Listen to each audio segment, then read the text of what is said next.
got my classroom all set up at home with my keyboard for the children learning our music lessons and my computer right here, and we're ready. I want to talk to y'all about something. Now, this for the classroom teachers. Y'all don't do spelling no more? What? We don't do spelling no more? That ain't in the curriculum. Child, I did not know that until the day I was in a training, and they said, no, we don't do spelling anymore. It does. The research says it don't work. Honey, I don't know. But you know, the thing is, I'm going to just say this real quick. Then I'm going to show y'all some little quick examples that you could still do spelling in the classroom. You know, the thing is, a lot of this research, that's for this certain group of people. And that's the thing about education that I like the least. They will take some research on this group of kids. It might be 500 kids that they researched on, but that's really 500 kids is one whole school. But just because it worked with that school doesn't mean it's going to work with every population. To me, I feel like spelling words, that's how I learned to increase my vocabulary and increase my working with words and knowledge of words and understanding and comprehension and stuff like that. So I just don't understand why we don't do it anymore. Just like writing in cursive. I don't understand why they don't do it anymore. Because just practicing those letters, and I just feel like that gives you some type of comprehension. Now, I'm not a research scientist or anything like that, but I feel like we lose something when we lose those type of things in the classroom. Anyway, you know, I'm old school, but I'm learning to go with the new school. But I feel like some of that stuff we need to keep. Like in kindergarten, I just feel like kindergartners and first graders, they shouldn't get on those iPads and stuff until they learn how to get those letters and form those letters. With, you know, they need to touch things. I just feel like they need to be touching books and papers and pencils and using, you know, before they start using the iPad. But anyway, I'm talking way too long. That ain't even what I was going to talk about today. I'm going to talk to y'all about just some simple activities you can do to help with learning spelling words. This is what I used to do when I was a classroom teacher. Right now, I'm a music teacher. But I can still use them in my music class, but these are things I used to do as a classroom teacher.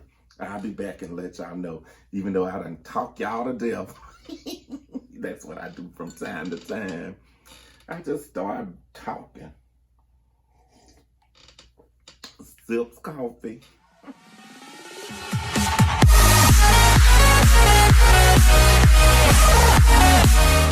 First little trick I used to do in the classroom, every morning, before we started spelling, we would do dictionary dive.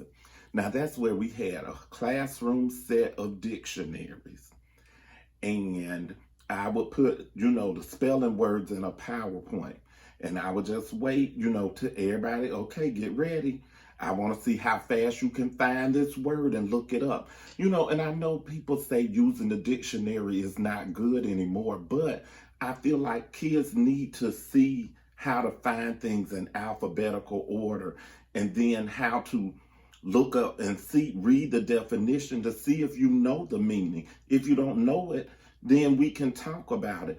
But I just used to like them to do it, and we do it quick, fast, like a little game show. So I hit the PowerPoint, and the word will show up on the board. They flip through, and the first two people, they come up, they run up to the front of the room and tag the bell, and whoever starts reading first, that's who gets the treat. Like I had a little pencil or a sticker or sometimes a piece of candy or something like that. But that's what we used to do the first. Like on Monday, I would do dictionary dive. But then I would just keep doing it through the week just so they could get used to it. But that would be our first interaction with the spelling words. On Monday, Dictionary Dive. We got our diction. They just automatically knew soon as the bell rang that, after we finish our morning work, that's what we go to, Dictionary Dive.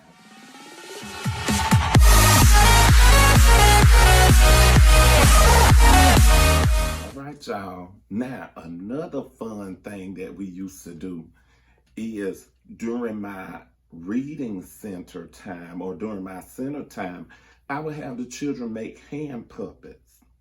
And so then they would have to take 2 or 3 of our spelling words and then figure out the meaning to it and then make a puppet show based off of, they make up sentences and they put interactions together with those words and they talk to each other. And so then by the end of the day, we had various puppet shows, that was just our time watching it. So normally that would happen on Wednesday.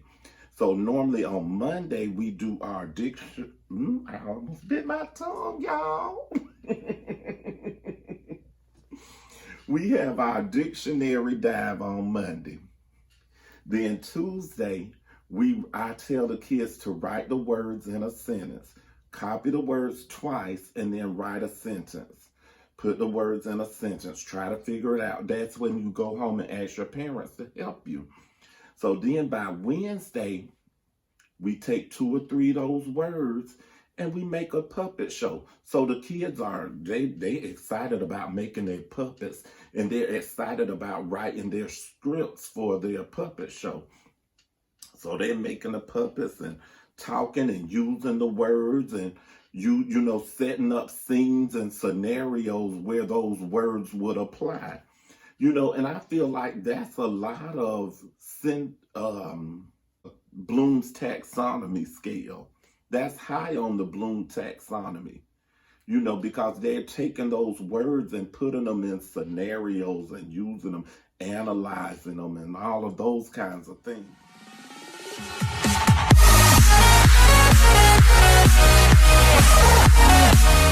Another thing that I used to do, now we do this one on Thursday, or sometimes even Friday before the test. We sit in a circle and we do pass the buck spelling. So I call out a word and they got the little beanbag, but they only say one letter at a time as they pass it. So if I call out true, somebody say T, then pass the beanbag. R, pass the beanbag. U, pass the beanbag. E, and if somebody missed it, they have to go back and write the word 2 times and then they can come back to the group. So then we keep going. Whatever I call out, they call out 1 letter at a time. So that means you got to listen and pay attention. So, the kids really enjoy that because then it get faster. Sometimes I would play music and they would have to go with the music, passing the beanbag and saying the word P, O, whatever. And so it was just really fun.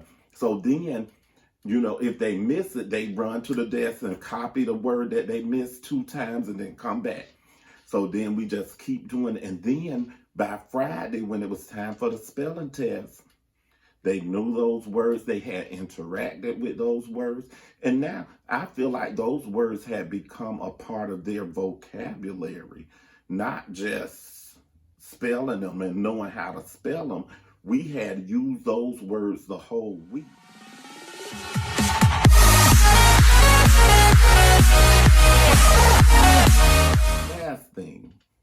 Another thing I used to do, I know this is a lot, but I'm just saying it's a good way that you can use spelling and keep children learning words and letters, words and words and words. Keep a word-rich, print-rich environment in your classroom.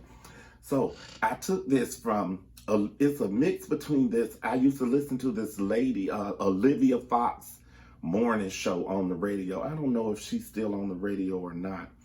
But she used to do this time for the word, expanded vocabulary, something.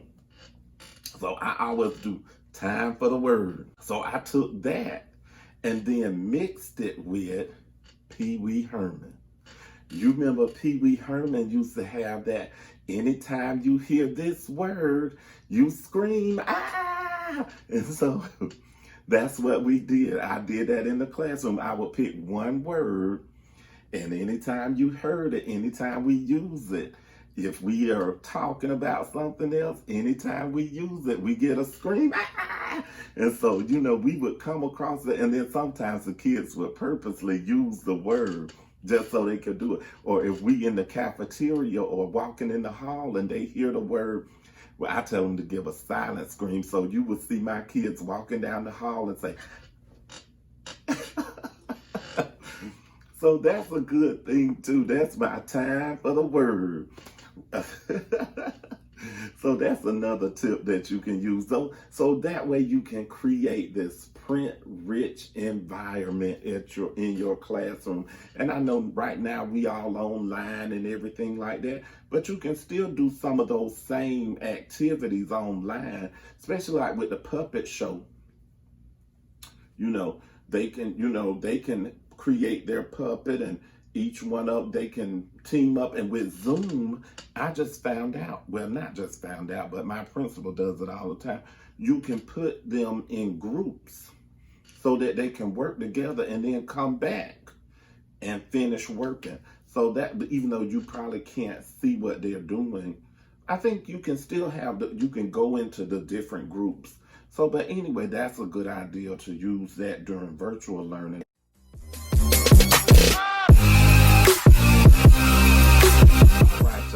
Thank y'all for joining me on this spelling journey. I hope that you all can use some of these tips that I'm giving. The tips that I give are just to make your classroom more exciting and more fun. I always say, your classroom should be so exciting that kids don't want to miss a minute of it. And that's the way I teach. That's the way I try to teach. I try to have movement. My kids are up and moving. We are learning. We are working. Everything. Because they don't want to miss a minute of when I tell them, if I tell them, you're going to have to leave my room, they going to lose their mind. So that's how I want your classroom to be. So exciting that the kids don't want to miss a minute of it. They're not going to have any behavior problems because they know if they misbehave, I'm going to have to miss some of what Mr. Demby is getting ready to do, and I don't want to miss that. So hopefully you can take some of these teaching tips with you and use them. And then if you use them and, let me know how they work. It'll be good for you to leave a comment below. All right, y'all. Have a great day.